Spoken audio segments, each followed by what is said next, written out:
Guys, Adam here, and welcome to my channel. Now, I just want to show you guys this because I know that growing succulents from leaf cuttings has to be one of the easiest things in the world. But I wanted to share my method and my way of doing it, just because I know there are some people who just don't really, who don't know how to do it yet and want to know. So I thought, hey, why don't I make a video on my method? Because everybody's way of doing it is a little bit different. You know, maybe you've tried another way and it hasn't quite worked out. But now let me tell you guys how I do it.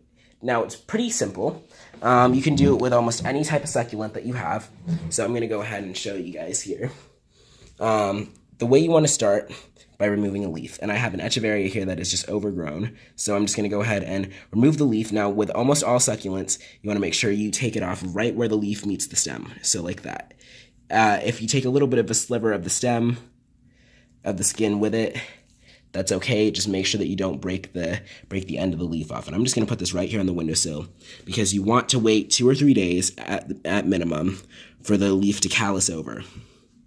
Pick an attractive leaf because it'll be growing genetic copies of itself. So you want it to be attractive, that way the leaves that the plantlets grow will look like the parent leaf.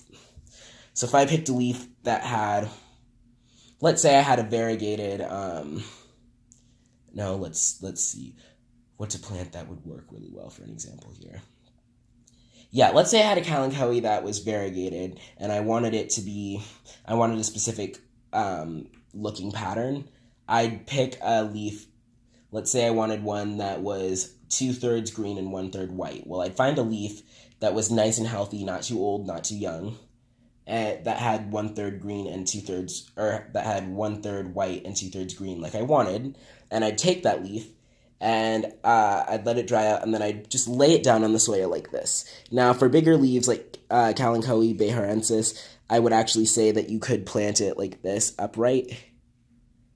And you could do that even for these leaves as well. I just think it's a lot easier and a lot cooler if you plant it this way.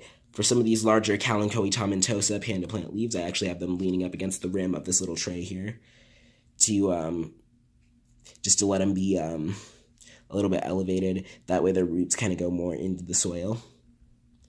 But yeah, you want to try and get them so that they're pointed slightly downwards. And if not, if they're pointed upwards, if they're not touching the soil, that's okay. These are the easiest things to grow in the world.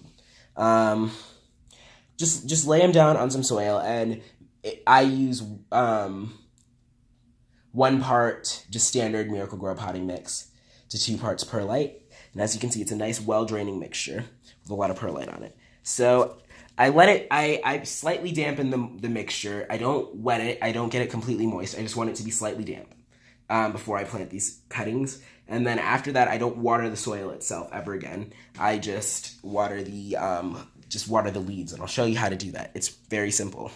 Guys, that I water them with lukewarm water placed in a spray bottle, and you just want them to receive a nice fine mist once or twice a day.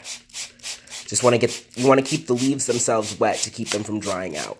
But keeping the soil completely moist would cause the cuttings to rot.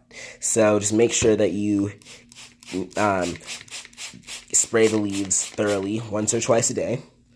And I place them in my back room, which doesn't really receive too much heat, and it's March, and it actually snowed, so it's kind of cold in here, but that's okay. That is completely okay. So excuse my workspace. It's very, very messy. But yeah, so I'm going to show you the next stage of leaf cuttings now. And this is where the fun kind of begins to happen.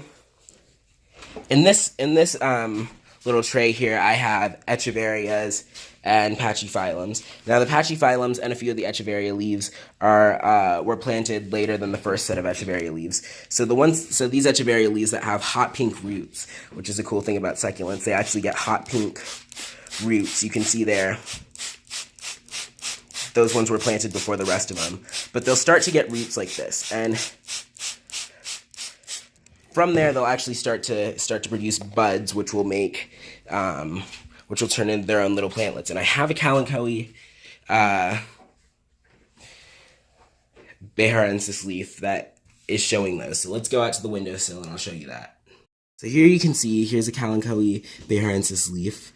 The variety is called Bang, and you can see that there are little plantlets growing out of the soil. And those came from the leaf. You know, you just have to wait, have patience for a few months, and look at that, already growing their new plants. A lot of people like to remove the plantlets from the leaf. I like to keep them on there, just because that way they're getting more nutrients, and then the leaf will actually shrivel away itself and die eventually. Thanks for watching, guys. Questions, comments, concerns, feedback, put it in the comment section. Suggestions for a new video, drop it in the comments, and I will get back to you as soon as possible. Bye.